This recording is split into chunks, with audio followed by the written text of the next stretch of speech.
ये Himachal Pradesh public service commission की current affair का पार्ट 3 होगा और हम पिछले 1 साल की करंट अफेयर के साथ साथ स्टैटिक पोर्शन भी कवर कर रहे हैं कि मतलब ऐसा नहीं है कि अगर आपने ये क्वेश्चन कर लिए उनके जो स्टैटिक पार्ट भी है तो आपको पेपर में काफी फायदा मिलेगा। देखो करंट अफेयर पढ़ने का मतलब ये नहीं होता कि मतलब आप अखबार या मैगजीन लिए और बस दर दर दर दर कर डाला। उसमें उसके बैकग्राउंड के बारे में भी पढ़ना होता है कि मतलब वो आई है चीज तो मतलब क्यों आई है, कहाँ से शुरुआत हुई है, भाई कैसे क्या, ये बहुत जरूरी होता है। लेकिन प्रॉब्लम ये होती है कि जैसे मैगजीन लेकर बैठ जाते हो आप, किसी भी मैगजीन को लोगे आप, तो वो बैकग्राउंड पोर्शन अगर कवर कर रही है मतलब इंटरनेट या आपको जो भी किसी भी चीज की हेल्प लेनी है वो लेनी पड़ेगी।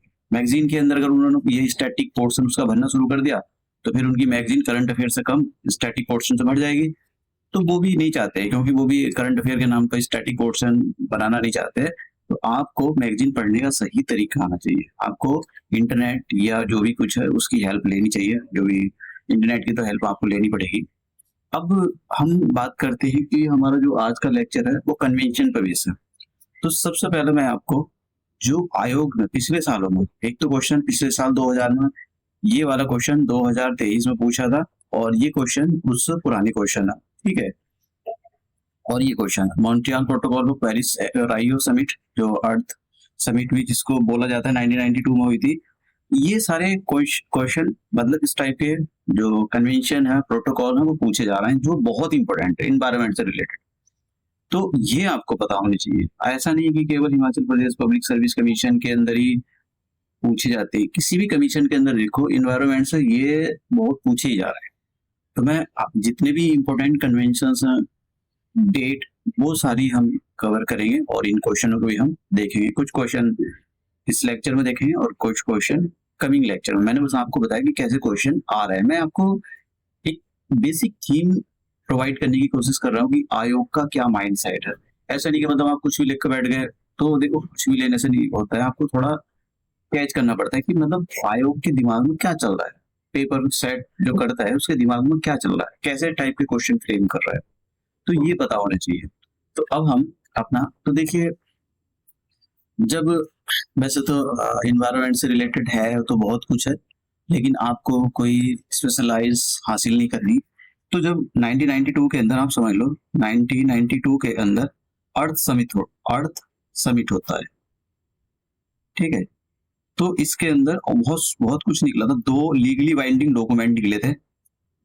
एक तो था बायोलॉजिकल डाइवर्सिटी, ठीक है, बायोलॉजिकल डाइवर्सिटी, और एक था ये United Nations framework convention on the climate change. इसको बोला जाता है UNFCCC, United nation framework convention on climate change.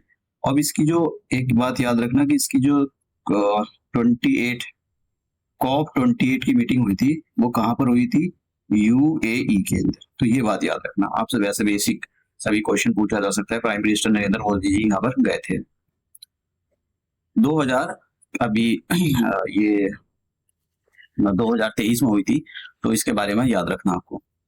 अब ये जो दो कन्वेंशन 1992 में बायोलॉजिकल डाइवर्सिटी, ये डॉक्यूमेंट ओपन मतलब सिग्नेचर के लिए इसको रखा गया 1992 में, लोगों ने सिग्नेचर किए इस पर। और यहाँ पर UNFCCC के अंदर भी 1992 के अंदर फिर एक कन्वेंशन था ये डेजर्ट, क्योंकि डेजर्टिफिकेशन की प्रॉब्लम बहुत हो रही है। डेजर्ट जो है मतलब जो लैंड है वो डिग्रेड होती जा रही है, तो लैंड डिग्रेड होगी तो डेजर्ट बढ़ेगा। तो इस समस्या का क्या सॉल्यूशन है, ये क्योंकि एक समस्या है ये जो ग्लोबल लेवल पर, तो इस समस्या से लड़ने के लिए एक कन्वेंशन साइन किया यूएन ने, UN convention to combat the desertification, ये 1995 में रेटिफाई मतलब इसको डॉक्यूमेंट को साइन किया गया था। मिनीमाटा कन्वेंशन 2023 में आया, ये मरकरी से रिलेटेड है। मतलब ये जापान की एक घटना हुई थी कि वहां पर जो वाटर था उस वाटर के अंदर मरकरी आ गई और उसकी वजह से बहुत सारी जो मतलब लिविंग थिंग थी उनको अपनी जान से हाथ गंवाना पड़ा, मतलब सॉरी लाइफ लाइफ को खोना पड़ा। तो ये कन्वेंशन आपको पता होना चाहिए। और फिर stock convention on the persistence organic pollutant, मैंने आगे भी नेक्स्ट स्लाइड में भी मैं डिस्कस करूंगा, इवन मैंने यहाँ पर स्क्रीनशॉट मैं ये जितनी भी ऑथेंटिक मैं ये लाता हूँ, डेट वगैरह लाता हूँ, मिनिस्ट्री ऑफ एनवायरनमेंट उसकी रिपोर्ट हो गई, उसके पिछले सालों की जो रिपोर्ट होती है उसकी नई, तो मैं कहीं से भी नहीं उठाता हूँ। मतलब अगर आप देखोगे तो बहुत जगह कहीं डेट भी चेंज मिल सकती है आपको, तो मैं कहीं से भी नहीं उठाता। आप मिनिस्ट्री ऑफ एनवायरनमेंट की जो वेबसाइट है उस पर जाकर उसकी रिपोर्ट भी पढ़ सकते हो, काफी पन्नों की पेज की रिपोर्ट है। तो अब हम बात करते हैं ये कन्वेंशन देख लेते हैं जरा, बायोलॉजिकल डाइवर्सिटी 1992 में जो आया था। तो यहाँ पर ये जो कन्वेंशन आया ये भारत सरकार ने रेटिफाई किया है। और अगर आपको, क्योंकि लीगली बाइंडिंग है, अगर आपने इस कन्वेंशन को रेटिफाई कर दिया है तो वो कन्वेंशन की जो टर्म्स एंड कंडीशन है वो आपके नेशनल पॉलिसी में दिखाई देनी चाहिए। तो भारत सरकार ने बायोलॉजिकल डाइवर्सिटी एक्ट 2002 लाई और इसमें, इस एक्ट में, इस कन्वेंशन के प्रोविजन रखे, जैसे conservation of the biological diversity, एक तो इसका ये, दूसरा sustainable use of its component, तीसरा fair and equitable sharing of the benefits arising out of use of genetic resources. इसके कंपोनेंट से जो भी जेनेटिक रिसोर्सेस फायदे होंगे वो सभी लोगों में बांटे जाएंगे, जो भी इसको प्रिजर्व करके रख रहे थे। अब देखो, भारत सरकार नेशनल बायोडाइवर्सिटी एक्शन प्लान 2008 में इस प्लान के साथ आती है, 2014 में इसको अपडेट किया जाता है। अब मैंने पिछले जो लेक्चर में था ये सेम स्लाइड थी, लेकिन उसके अंदर जैसे आज 24 मई है, तो 22 मई को हर साल international day on biological diversity ये सेलिब्रेट किया जाता है। तो 2023 की थीम थी, 2023 की जो थीम थी वो international day on the biological diversity, ये 2023 की थीम थी। और जो 2024 की थीम है, मतलब आज 24 है, उससे पिछले दिन 23 थी और फिर 22 थी। तो इस 22 मई 2024 को जो international day of biodiversity 2024 celebrate किया गया, उसकी जो थीम थी be part of the plan, ये इसकी थीम। अब देखिए 30 मई को पेपर है, 30 जून को पेपर है, तो यानी मई को पेपर है, 30 जून को पेपर है। तो अब हो सकता है आयोग की मई तक की करंट अफेयर रख दे, क्योंकि देखो कुछ भी हो सकता है, तो आपको तैयार करके बेसिक चीजें तो कुछ आपको तैयार करके जानी चाहिए। ठीक है, तो मैंने रख दिए हैं, बस एक बार उसको निगाह डाल लेना। अब ये थोड़ा बायोस्फीयर रिजर्व के बारे में भी देख लेंगे। देखिए ये जो बायोस्फीयर रिजर्व है ये मैन यूनेस्को का एक प्रोग्राम है, मैन एंड बायोस्फीयर रिजर्व, इसको 1971 में यूनेस्को ने लॉन्च किया था। तो इसी के अंदर ये बायोस्फीयर रिजर्व का कॉन्सेप्ट निकला है, समझ गए। ये जो बायोस्फीयर रिजर्व होती है, ये क्या होती है, जमीन का टुकड़ा हो सकता है, इसमें पानी भी हो सकता है, मतलब कुछ भी हो सकता है, बहुत बड़ा एरिया होता है और ये बायोडाइवर्सिटी से रिच होता है एरिया, तो इसको प्रिजर्व करना बहुत जरूरी है। ठीक है, और ये बहुत बड़ा एरिया होता है, ये बायोस्फीयर रिजर्व। ठीक है, अब ये जो इसमें जो भी लॉयंस, टाइगर, लिविंग थिंग, उनको फॉरेस्ट, इनको प्रिजर्व करके रखा जाता है इस एरिया के अंदर, तो इसी को बोलते हैं हम सेतु कंजर्वेशन, मतलब कि जहां पर वो है उसी को, उसको सुरक्षित करके रखो। और इसमें एक कॉन्सेप्ट है कि भाई ये जो बायोस्फीयर रिजर्व है, इन बायोस्फीयर रिजर्व का एक इसमें कॉन्सेप्ट होता है कि जैसे मान लो ये पूरा बायोस्फीयर रिजर्व है, तो इसके अंदर एक तो कोर होगा, कोर एरिया होगा, इसके अंदर कोई नहीं जा सकता है। फिर इसके अंदर एक बाहर बफर एरिया होता है और एक एरिया होता है ट्रांजिशन जोन, तो 3 जोन होते हैं। तो ये जो 3 जोन वाला कॉन्सेप्ट है, ये बायोलॉजिकल कन्वेंशन, जो बायोलॉजिकल डाइवर्सिटी कन्वेंशन था, ये उसमें इसको ब्रॉडली क्लासिफाइड किया गया, मतलब उसमें ये अडॉप्ट किया गया था भाई, जब भी आप ये बनाओ बायोस्फीयर रिजर्व, तो उसमें कुछ बीच में ऐसा कोर एरिया होना चाहिए, उसके बाद बफर जोन होना चाहिए, फिर ट्रांजिशन जोन होना चाहिए। तो ऐसा कॉन्सेप्ट जो है ये बायोलॉजिकल डाइवर्सिटी कन्वेंशन जो हुई थी, ये उसी के अंदर कॉन्सेप्ट था। तो उसी से ये जो है बायोस्फीयर रिजर्व है, जो आज हमने core, buffer zone, transition zone, ये वहां से ही अडॉप्ट किए सभी देश में। अब इंडिया के बारे में कुछ थोड़े फैक्ट देख लेते हैं। इंडिया के पास कितना जमीन है, 329 मिलियन हेक्टेयर्स, और इंडिया वर्ल्ड में 7वें नंबर पर ऐसी कंट्री जो सबसे अमीर है, सॉरी मतलब सबसे लार्जेस्ट कंट्री है with respect to the area.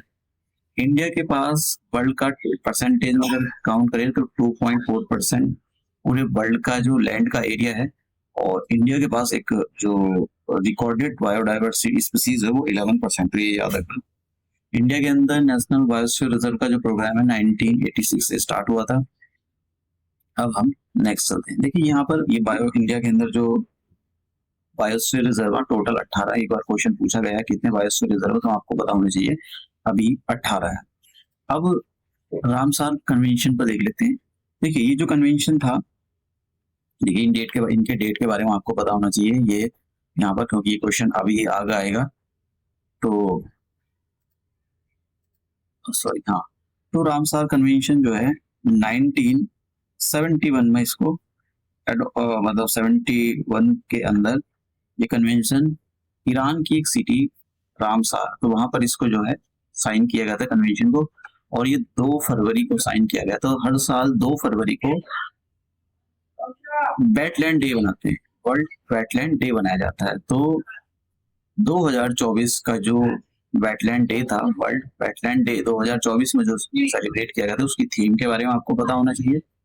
तो वेटलैंड्स एंड ह्यूमन वेलबींग, ये थीम थी इसकी। अभी पूरे भारत में अगर रामसार साइट की बात करें तो टोटल कितनी, देखिए ये डेटा लेटेस्ट डेटा है, अपडेटेड डेटा है, ऑफिशियल डेटा है ये। तो अभी तक जो आज मैं लेक्चर रिकॉर्ड कर रहा हूँ, अभी तक 80 रामसार साइट है इंडिया के अंदर, और सबसे ज्यादा रामसार साइट मिलेंगे आपको तमिलनाडु के अंदर, और उसके बाद उत्तर प्रदेश के। ये फैक्चुअल चीज है, थोड़ी सी याद रखना। इसके अंदर एक यूपीएससी के अंदर वैसे क्वेश्चन पूछा गया था, ये मॉन्ट्रैक्स रिकॉर्ड क्या है। तो अब यूपी जो पीसीएस है वो ये जो होता है Himachal Pradesh public service commission, ये उनके क्वेश्चन काफी क्वेश्चन कॉपी करता है, जितने भी आज के क्वेश्चन है सारे कॉपी किए हैं। तो हो सकता है ये पूछा गया था कि भाई ये मॉन्ट्रैक्स रिकॉर्ड किससे रिलेटेड है, तो ये रामसार कन्वेंशन से रिलेटेड है। ये एक टाइप का रजिस्टर है, इसमें ऐसी रामसार साइट को रखा गया है जिसमें या तो चेंज हो रहा है या चेंज हो सकता है फ्यूचर में, या चेंज हो चुका है, और उसको इस चेंज को मतलब जैसे मान लो कोई बहुत बड़ा एरिया, वहां पर बहुत जानवर रहते हैं, पानी भी है, तो अगर मान लो इसका पानी सूख जाए तो यहाँ पर रहने वाले जानवर सभी छोड़कर चले जाएंगे, कुछ मर जाएंगे। तो इसको रोकने के लिए मतलब ऐसी कोई रामसार साइट, तो उसको इस रजिस्टर में रखा जाता है, फिर इसमें पैसे लगाए जाते हैं, इसकी देख रेख करके इसकी जो बायोडाइवर्सिटी उसको रिस्टोर किया जाता है, ठीक है। तो जिससे मतलब यहाँ पानी ना सूखे, सारी प्रॉब्लम खत्म हो जाए। तो कुछ ऐसी साइट्स को इस रजिस्टर में रखा गया, इसको मॉन्ट्रैक्स रिकॉर्ड बोलते हैं। तो मॉन्ट्रैक्स रिकॉर्ड्स जो है रामसार कन्वेंशन का ही पार्ट है, ठीक है। अब यहाँ पर साइट्स के बारे में देख लेते हैं। इसकी फुल फॉर्म है इन कन्वेंशन, देखिए C4 convention, I4 international, T4 trade, E4 endangered और S4 species of wild fauna and flora.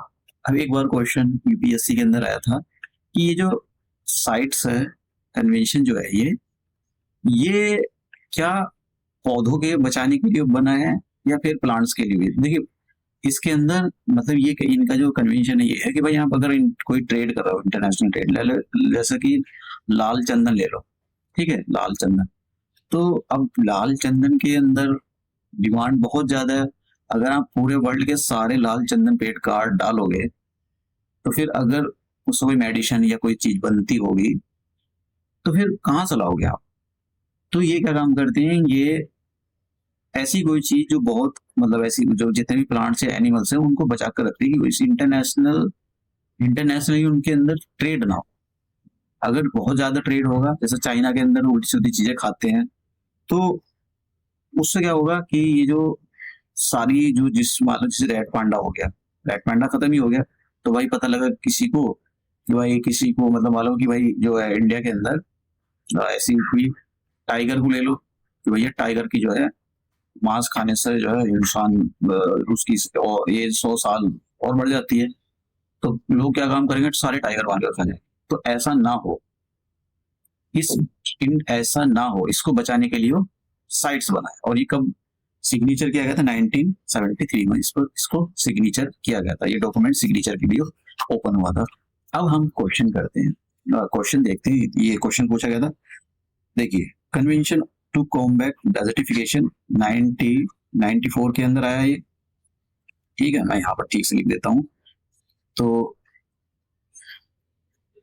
1994 के अंदर ये आया। Biological convention on the biological diversity 1992 के अंदर ये आया। अभी convention on the trade in endangered species तो अभी 1973 के अंदर अभी हमने देखा। ये मैं आपको ये करा रहा था, देखो यहाँ पर 1973 के अंदर सिग्नेचर के लिए। और कन्वेंशन ऑन द वेटलैंड्स ये कब आया था? 1971 के अंदर। तो यहाँ पर पूछा है कि भाई आपको क्रोनोलॉजिकली ऑर्डर में अरेंज करना है। तो सबसे पहले क्या आया? सबसे पहले 4 ऑप्शन आया, क्योंकि सबसे पहले कौन सा कन्वेंशन इनमें